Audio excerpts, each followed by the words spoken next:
Sumagi na rin ba sa isip nyo na makararanas tayo ng mapapait na experiences sa ating buhay? Parang yung mga hirap na pinagdadaanan ni Jairo at yung babaeng 12 taong nagdurusa dahil sa kanyang karamdaman. Sino ang hindi madadala sa matinding pagnanasang mahipo man lang ang laylayan ng damit ni Jesus upang magkaroon ng pag-asang gumaling?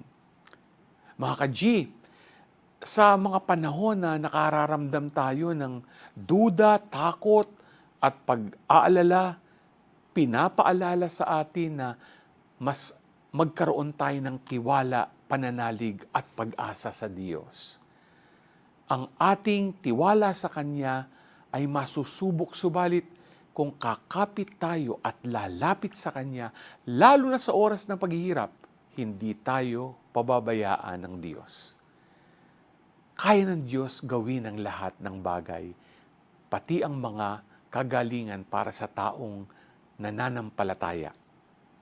Umasa ka sa Diyos. G ka ba?